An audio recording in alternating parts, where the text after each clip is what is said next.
Okay, so I've got tin foil. Just going to loosely cover the bird, keeping it kind of warm. I also put the potatoes and everything in a bowl that I also covered with tin foil loosely, keep it warm. And I put then all the juices and all the, even some of the onions. I took a lot of the onions and carrots out, but I left some of it in there because this is what we're going to make our sauce. And it's really, this is almost a gravy in a chicken breast. If we're pan roasting a chicken breast, it'll be truly pan sauce, but this is close. This will be a little bit crossover between gravy and that. So what I'm going to do, one advantage that I have that you don't have, I'm going to throw a little of my homemade chicken stock in here. And I'm going to get it going to turn it up kind of medium high, because I'm going to get that nice and bubbly. And anytime I use something that I've frozen, chicken stock, I always am very careful about getting the temperature up to boiling for about 1 minute, because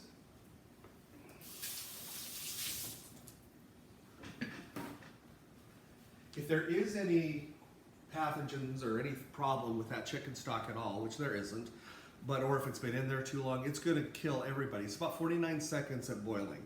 So that's what we're going to do. We're going to get this thing going. Plus, that's what's going to thicken this up.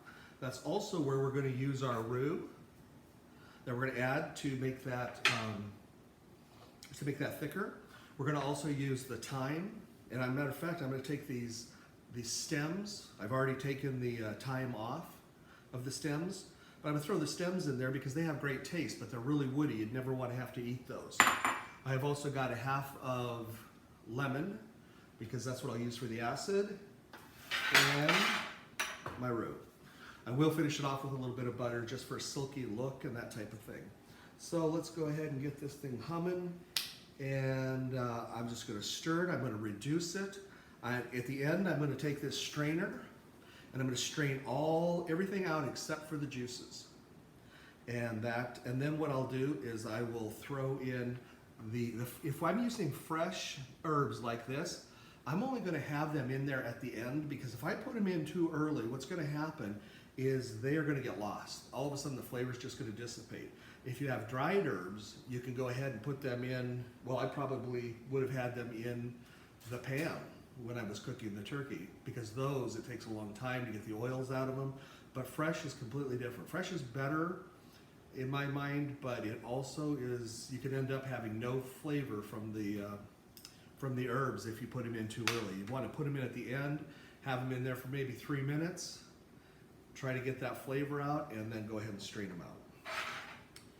Okay, so putting this all together, getting it boiling, then I'm going to separate it. Now those still had some ice from the leftovers that were in the freezer, so it's going to take a little bit longer to get this going. But I'm extracting the last of the flavors. I'm not even tasting it yet. I will begin tasting it more as we get a little bit farther along. I'm going to let it boil for a minute, for instance, before I taste it. I did the giblets that were in there. I left those in. We'll strain those out. And that's about it. So I'm going to put you on pause for a little bit, and we'll be back.